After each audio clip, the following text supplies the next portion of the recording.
베드로가 대답하여 이르되 주여 만일 주님이시거든 나를 명하사 물 위로 오라 하소서 하니 오라 하시니 베드로가 배에서 내려 물 위로 걸어서 예수께로 가되 바람을 보고 무서워 빠져가는지라 소리질러 이르되 주여 나를 구원하소서 하니 예수께서 즉시 손을 내밀어 그를 붙잡으시며 이르시되 믿음이 작은 자여 왜 의심하였느냐 하시고 오늘은 마태복음 14장 28절로 31절의 말씀 믿음은 의심은 이라는 제목으로 말씀 전합니다.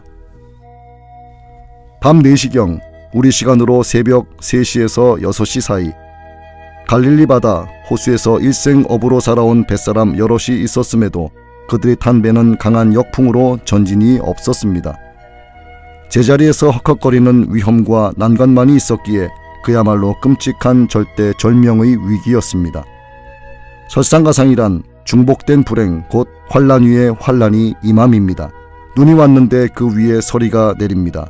작은 배에 승선한 12명은 벌써 여러 시간째 바람과 파도와 싸우느라 지쳤는데 그 수면 저만치 희끄무레하지만 분명 사람의 형상 같은 무엇인가가 불알한 그들을 향해 걸어오고 있었습니다. 그 미명에 성난 물 위로 사람이 걸어온다면 그건 명백하게 귀신이어야 합니다. 사람은 귀신을 무서워합니다. 어둠 속에서는 더 무섭습니다. 거친 물 위로 걸어오면 가까이 접근해 오면 두려움은 훨씬 증대됩니다. 마태복음 14장 24절로 26절의 상황입니다. 그런데 그 귀신이 말합니다. 안심하라, 나니 두려워하지 말라. 매우 익숙한 예수님의 음성이었습니다. 비로소 제자 베드로가 소리쳤습니다. 주여, 만일 주님이시거든 나를 명하사 물 위로 오라 하소서. 당신이 물 위로 걸어오고 있는 그 상황을 나를 통해 재현해 달라는 요구입니다. 물 위로 걸을 수 없는 사람인데 나로 물 위로 걷게 해달라는 요청은, 그런 기도는 기브온 전투에서 지구의 자존과 공존을 정지시켜달라는 돈키호테 같은 발상의 여호수아의 기도와 비교될 수는 없으나 명백한 불가능을 구하였다는 점에서 하등 다를 게 없습니다. 베드로의 그 믿음, 과연 큰 믿음입니다. 오라, 모험의 시작이 아니라 주님의 응답에 대한 반응으로 베드로는 성난 수면에 발을 내딛었습니다. 그는 예수님처럼 물 위로 걸어갔습니다. 마술이 아니라 기적입니다. 그의 믿음이 가져온 기적입니다. 그가 물 위로 몇 걸음을 옮겼는지 알 수 없으나 예수님 앞에 접근된 것만은 확실합니다. 예수님만 바라보고 걷던 베드로는 한순간 자기가 물 위로 걷고 있다는 이 경이로운 사실을 시각적으로 확인하고 싶었는지 알 수 없으나 시선을 발 아래 물로 돌렸습니다. 동시에 덜컥 겁이 났습니다. 자기가 물속을 헤엄치는 게 아니라 물 위로 걷고 있는 것입니다. 그것도 성난 수면 위를 말입니다. 예수님만 바라보던 믿음의 시각이 무서운 물을 바라보는 순간 두려움으로 변하였습니다. 믿음이 순식간에 증발한 것입니다.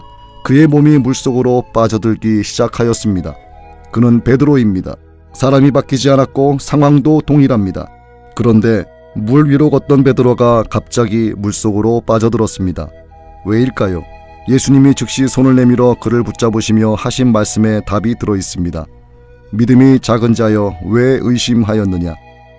믿음은 물 위로 걷게 하였습니다. 의심은 물에 빠지게 하였습니다. 실은 물 위로 걸은 게 비정상이고 물에 빠진 게 정상입니다.